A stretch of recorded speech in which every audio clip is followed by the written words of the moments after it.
There is money sitting in a cryptocurrency account somewhere that nobody ever came to collect. That is where I keep starting when I try to make sense of this one. Not with the doorbell footage. Not with the reward that has climbed past $1 million. Not with the masked figure that has been on billboards across southern Arizona since February. I keep starting with the money that just sat there. Here is what happened with it. When the first ransom demand came in, federal investigators did something practical. According to People magazine, they deposited a small amount of cryptocurrency into the account the note specified. Not the ransom, just enough to see what would happen next. Nobody touched it. That is the whole thing. Days passed, and the person who was supposedly holding an 84-year-old woman with a pacemaker and no access to her medication never once checked to see whether the money had arrived. Deseret News reported that this is a significant part of how investigators came to believe that account was not real. I have been sitting with that detail for a while now, because if you are holding a human being for money, the one thing you do is check the account. Now let me back up, because none of that means anything unless you know how we got here. Nancy Guthrie has lived in the Catalina Foothills north of Tucson for more than 50 years. The Arizona Daily Star reported that she and her husband Charles moved into a burnt adobe house near North Campbell Avenue and East Skyline Drive in the early 1970s. Charles died on June 10, 1988, at 49 years old. Nancy was 46. Her youngest daughter Savannah was 16. Nancy went to work at the University of Arizona and finished raising 3 children by herself. CNN described the road up to that house as long and winding, lined with cactus, with open desert on every side. After dark, that stretch of the county goes quiet in a way that people who live in cities do not quite believe until they hear it. On Saturday, January 31, 2026, Nancy took an Uber to her older daughter's house for dinner. The Pima County Sheriff's Department released a timeline of that evening. She ate, she played games with her family, and a relative drove her home. The Sheriff's Department said her garage door opened when she was dropped off, and then it closed. She was last seen at around 9:30 that night. There is one more marker from those hours, and I want to be careful about how I say it, because it is the last hard fact anyone has. Nancy wore a pacemaker that connected to her cell phone over Bluetooth. Fox News Digital reported that the device logged one final sync in the early hours of the morning, and that investigators presume that sync is the moment she was carried out of range of her own phone. After that, there is nothing. The next morning, she was supposed to meet friends and watch a stream of their church service. She never joined. Her friends called relatives. Relatives drove out to the house. They found her gone, and they found drops of blood on the front porch. Fox News Digital reported that the 911 call went out 7 minutes later. Deputies came. So did homicide detectives. And Sheriff Chris Nanos said plainly at a press conference that homicide detectives going through a house is not standard procedure for a missing person report. He said there was grave concern. Now here is where I want to do the thing those other videos will not do, which is give you the innocent explanation before I give you anything else. An 84-year-old woman goes missing from her home. Sometimes she wandered. Sometimes there is confusion, or a fall, or a condition nobody talked about. That is the ordinary answer, and it is the right first question to ask. The sheriff closed that door on day 1. Nancy had no dementia and no Alzheimer's. She was of sound mind. She did have physical ailments that limited how far she could move, and the department described her as a vulnerable adult who was not in good physical health. She took several medications she needed in order to survive, and those medications were still inside the house. So she did not walk into the Sonoran Desert in the dark. Investigators said within days that they believed a crime had been committed, and the home was treated as a crime scene. On February 10th, the FBI released images from the doorbell camera at Nancy's own front door, and FBI Director Kash Patel put out a surveillance photograph the same day. The images showed a masked figure outside the house in the hours around her disappearance. The FBI described the person as armed. The ransom notes started almost immediately. Forbes reported that a demand for $4 million arrived the day after she vanished, with 2 Bitcoin deadlines set for February 5th and February 9th. On February 5th, FBI Special Agent Heath Jonke told reporters that investigators found no evidence connecting that note to Nancy's case, and he called the sender a total imposter. A second note followed on February 6th. and that one said Nancy was already dead. Which brings me back to the account nobody checked. Because the first real unknown in this case is not who the masked figure is, though nobody has publicly identified him. It is not how he got in, or how a woman who could barely walk was moved off a quiet street without one neighbor hearing anything. It is this. 5 months of coverage has been built on the idea that somebody wanted money for Nancy Guthrie, and there is a real possibility that nobody ever did. If nobody ever wanted money for Nancy Guthrie, then the only question left is what investigators actually had, and in what order they got it. Start with the porch, because that is where the case starts too. Relatives found blood there on the morning of February 1st. Inside the house were the medications Nancy needed to stay alive, still where she kept them. Fox News Digital reported that the 911 call went out 7 minutes after they arrived. Homicide detectives went through the house that same day. Here is what that established. Something violent happened at that front door. Here is what it did not establish, and I want to be honest about this, because 5 months later it still has not been established. It did not tell anyone who was there, how they got in, or which direction Nancy went afterward. The second piece arrived 9 days later. On February 10th, the FBI released images taken from the camera at Nancy's own front door, and FBI Director Kash Patel put out a surveillance photograph the same day. The figure in that photograph is masked. The FBI described the person as armed. Think about what a photograph like that normally does in a case. Somebody recognizes the jacket. Somebody recognizes the walk. That picture has now been on billboards across southern Arizona, on national television, and in front of an audience of millions, and the reward attached to it has climbed to a combined $1.2 million. Nobody has been publicly identified. Not one person. Then came the evidence you cannot see. Investigators recovered DNA inside the home, including a hair sample. News Nation's Brian Enton reported that the case is being worked with investigative genetic genealogy, which is the same family tree technique used to build the case against Brian Kohberger in Idaho. That technique is powerful and it is slow. It has solved cases that sat cold for 30 years. It has also produced nothing at all in cases where the sample is too degraded or the family tree runs out.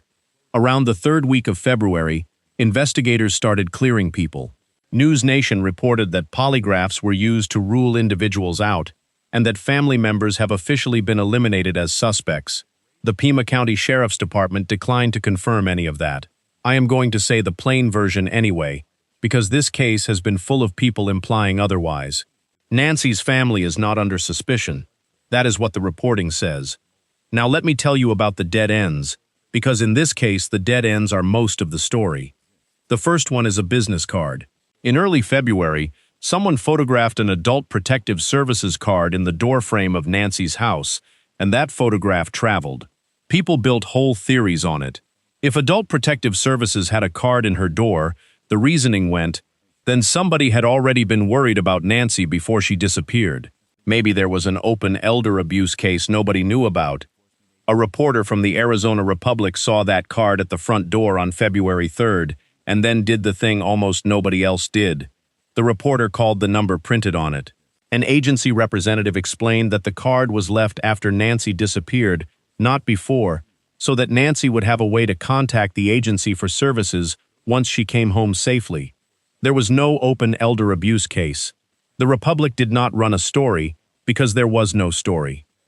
That card is still circulating today as evidence of a cover-up. It was answered in February by one phone call. The second dead end runs south. The border is only 60 miles from Nancy's house, and from the beginning people wondered whether she was taken into Mexico. That was not a fringe idea. News Nation reported that federal investigators contacted their Mexican counterparts within weeks.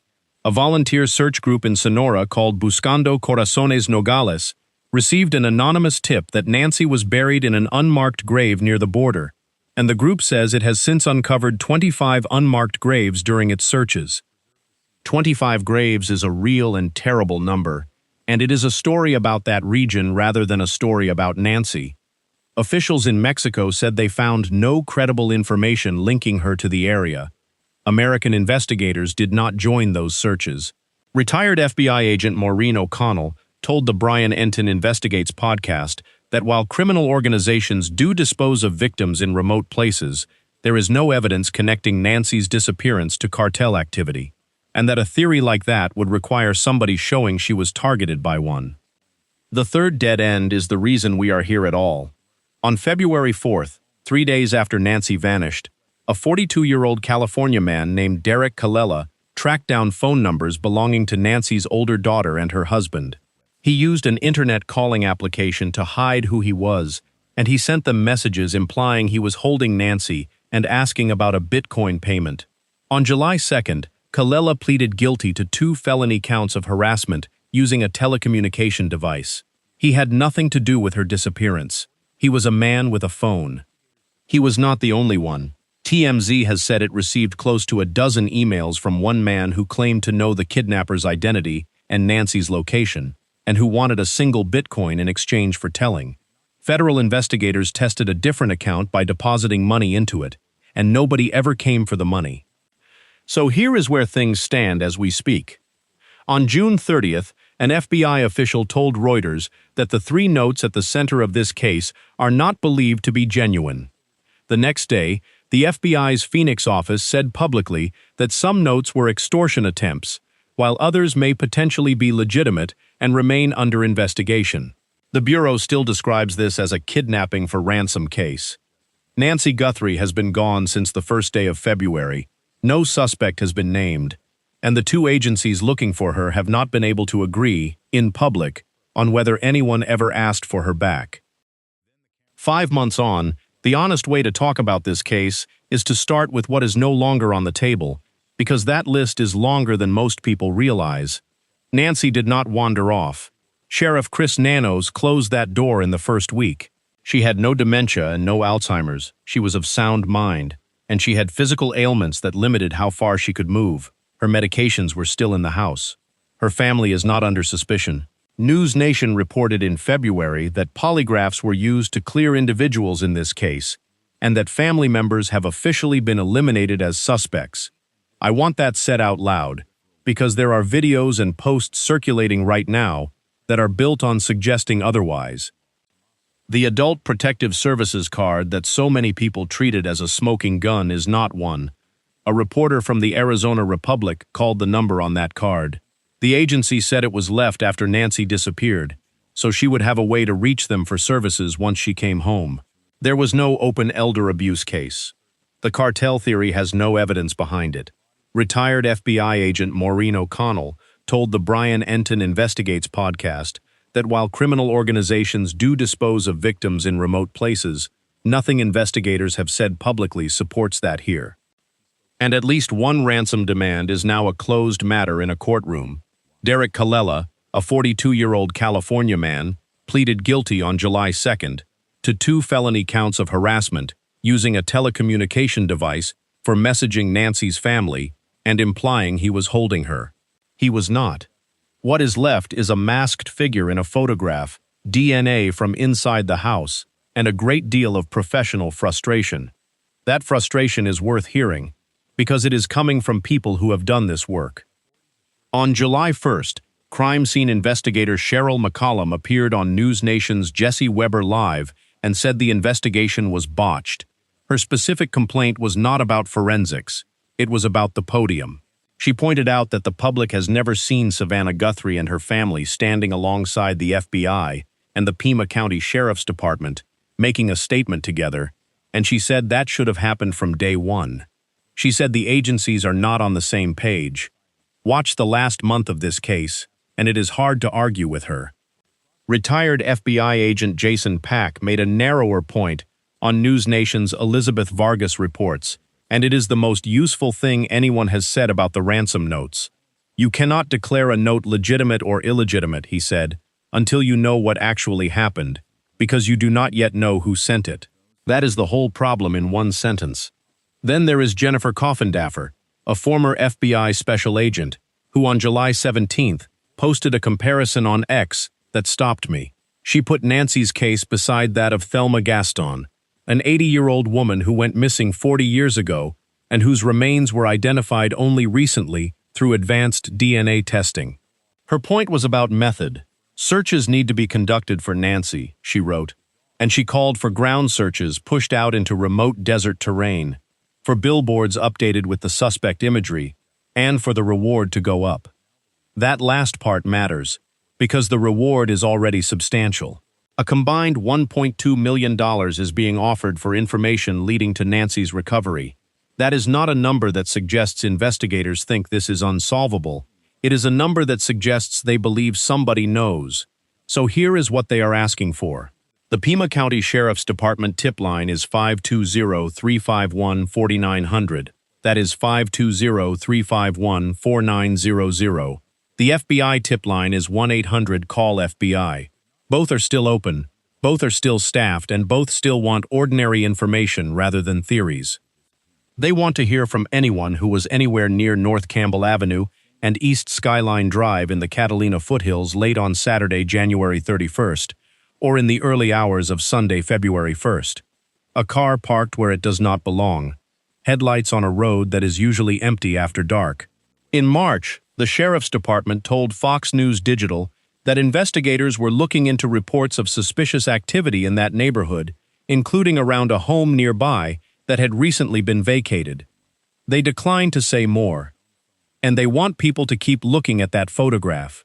One former FBI agent has said publicly that the names of possible suspects are probably already sitting in the thousands of tips investigators have collected. That is a strange and hopeful thing to consider. It means the answer may already be written down somewhere, and nobody has picked it out yet. Which brings me to what I want to ask you. That masked figure has been on billboards across southern Arizona and on national television since February 10th. 5 months, $1.2 million, and not one person has been publicly identified. You have seen the picture. The build, the way he carries himself, the clothing. My question is this: do you believe somebody out there recognizes him and has not made the call? Because that is the version of this case that keeps me up. Not a cartel, not Mexico, not a lockbox in the desert. Somebody in Tucson looking at that photograph in February, feeling something go cold, and deciding it was not their business. If that is you, or if you know who it is, the number again is 520-351-4900. Tell me in the comments what you think about that photograph, and whether you believe this case gets solved by a tip or by the DNA. I read them, and I do respond. If you have been following this one with me since February, subscribe so the next update finds you. Nancy Guthrie is 84 years old. She has been gone since the first day of February, and her family is still waiting on the same phone call the rest of us are.